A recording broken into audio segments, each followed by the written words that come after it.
Hello friends.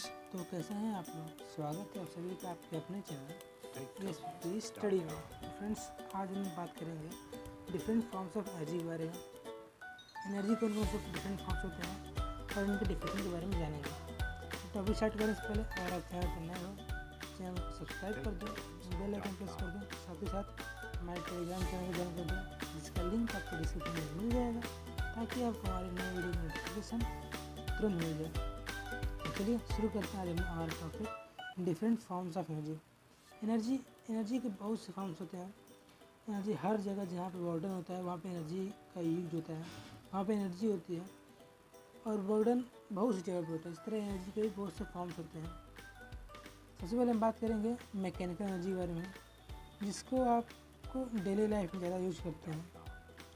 Mechanical energy मैं इसको daily life में ज़्यादा यूज इसलिए कर रहा हूँ क्योंकि इस एनर्जी का प्रयोग अक्सर आप हमेशा डेली वर्क्स में करते हैं और इसको आप गौर भी करते हैं, इसको आप समझते भी हैं कि हाँ यहाँ पे एनर्जी का यूज हो रहा है।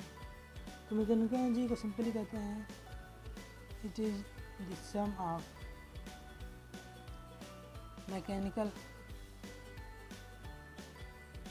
Kinetic energy plus sum mechanical kinetic energy and mechanical potential energy.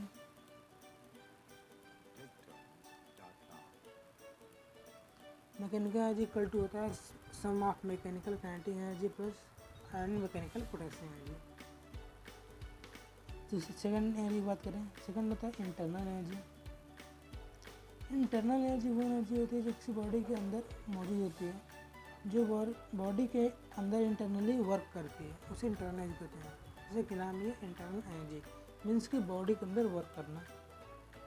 ठीक है, तो इंटरनल एनर्जी को डिफाइनेशन क्या होता है? It is the sum of kinetic energy and potential energy possess inside the body.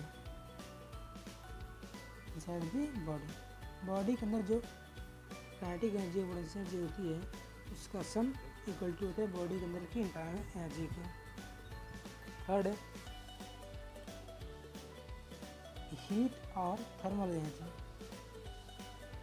अब हीट और थर्मल एनर्जी क्या होती है?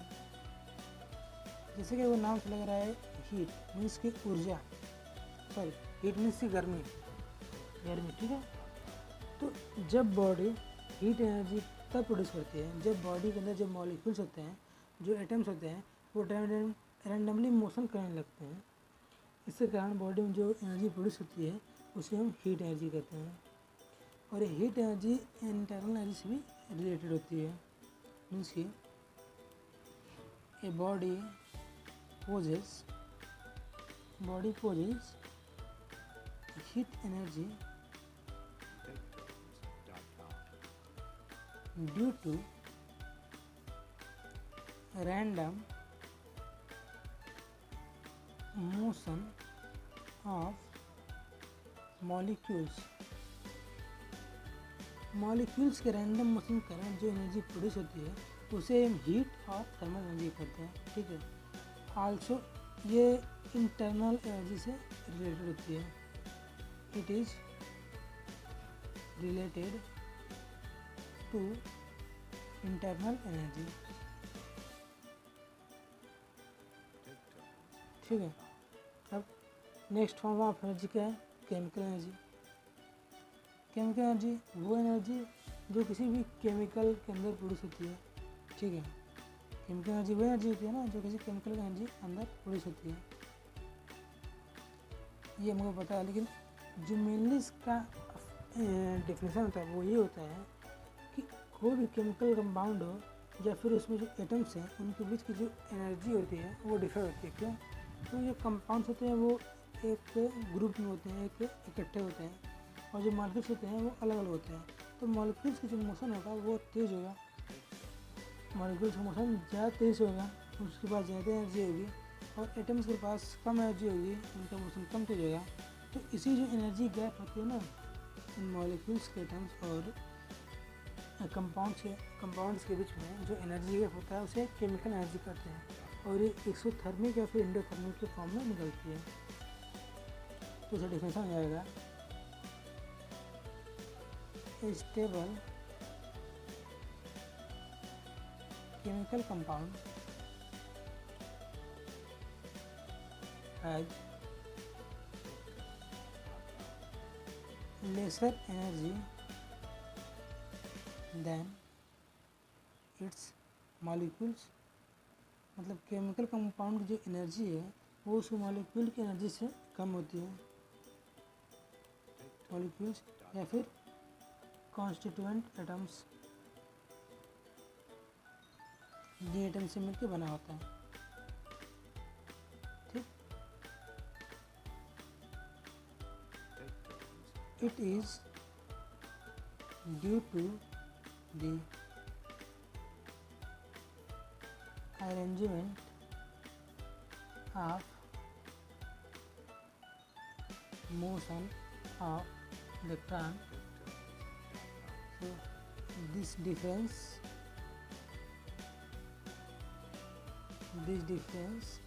of energy calls chemical energy। Chemical energy, और ये दो फॉर्म में होती है। एक होती है एक्सोथर्मिक और एक एंडोथर्मिक। समझिए, केमिकल एनर्जी वो एनर्जी है जो केमिकल कंपाउंड्स और उसके मॉलिक्यूल्स के बीच के एनर्जी गैप है, उसे केमिकल एनर्जी कहते हैं। नेक्स्ट एनर्जी है electrical energy.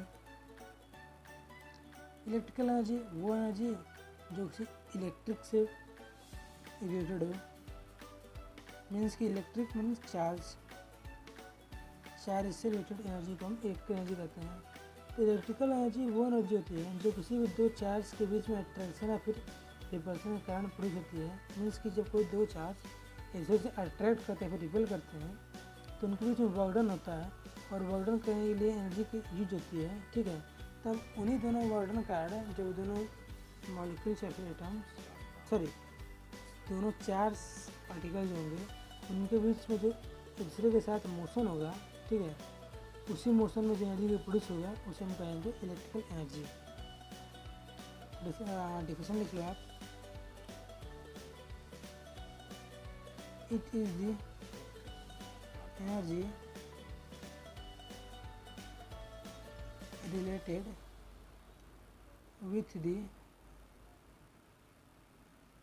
motion of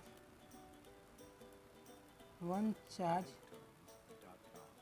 particle with respect to other। It is energy related with the motion of one charge particle with respect to the another charge। ठीक है, और ये जो एनर्जी है इन दोनों के बीच में वर्क डन के कारण प्रोड्यूस होती है।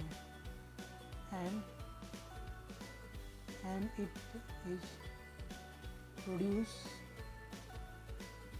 Due to their mutual work done। और इसी एनर्जी को कहते हैं हम इलेक्ट्रिकल एनर्जी। इलेक्ट्रिकल एनर्जी को हम इलेक्ट्रोमैग्नेटिक एनर्जी भी कहते हैं। ठीक है, अब लास्ट फॉर्म एनर्जी क्या है? सिक्स्थ फॉर्म है न्यूक्लियर एनर्जी।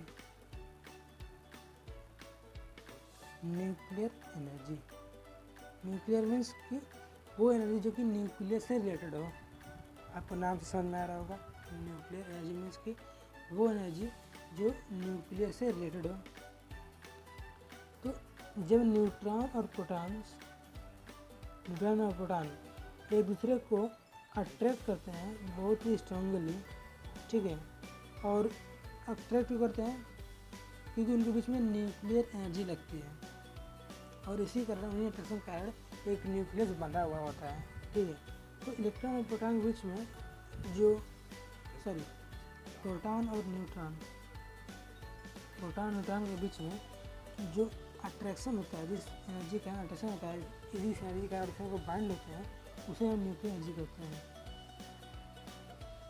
इसका डिफिनेशन हो जाएगा neutron and proton attract each other very strongly at a distance of order of 1 Fermi। Means कि उनके बीच में जो डिस्टेंस होता है वो होता है 1 Fermi होता है, ठीक है, order of 1 Fermi, and bind together to form nucleus दोनों को बात की है। तो न्यूक्लियर एनर्जी वो एनर्जी होती है जो न्यूट्रॉन और प्रोटॉन दूसरे को अट्रैक्ट करते हैं ताकि दूसरे को एक स्ट्रॉन्ग फोर्स से, स्ट्रॉन्ग बाइंडिंग फोर्स से दूसरे को बाइंड कर सकते हैं और न्यूक्लियस एक तरह से बना रहे उसे ही न्यूक्लियर एनर्जी कहते हैं। तो इस तरह से हमने different forms of nuclear energy समझ लिया और हमारा जो एनर्जी का टॉपिक है वो भी ख़त्म होता है। Energy related kinetic energy, potential energy का आपको एक प्लेलिस्ट मिलेगा नीचे, वर्क एनर्जी पावर के रूप में, उसमें आपको एनर्जी का जो टॉपिक्स हैं उनको दे सकते हैं। अच्छा, एक और पॉइंट है, आइंस्टाइन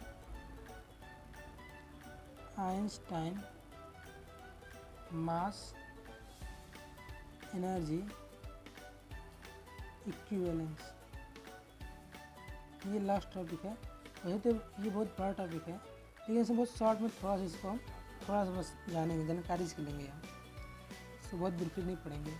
तो आइंस्टाइन मास थ्योरम कहता है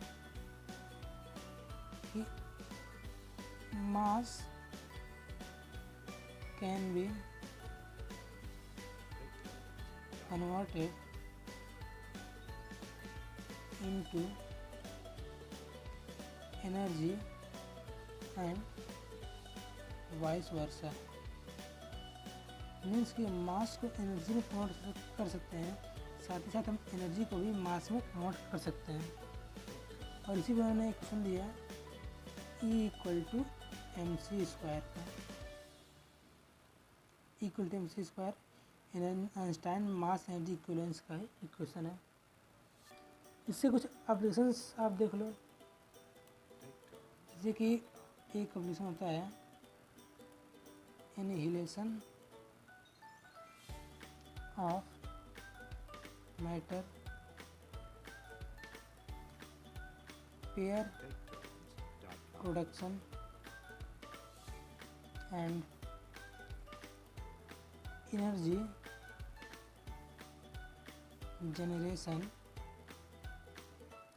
in suns and stars, sun and star. ये इससे आइंस्टाइन मास एनर्जी इक्विवेलेंस से कुछ एप्लीकेशन थे। इस तरह कई सारे एप्लीकेशन थे, उनमें कुछ जो इम्पोर्टेंट थे उन्होंने बताया मैंने, ठीक है। तो इस तरह से जो हमारा चैप्टर है, जो हमारा टॉपिक है डिफरेंट फॉर्म्स ऑफ एनर्जी, वो खत्म होता है। तो अगर आपको वीडियो पसंद आई हो तो लाइक करिए, शेयर करिए, चैनल को सब्सक्राइब करिए। तो मिलते हैं नेक्स्ट वीडियो में, तब तक के लिए बाय बाय, जय हिंद, जय भारत।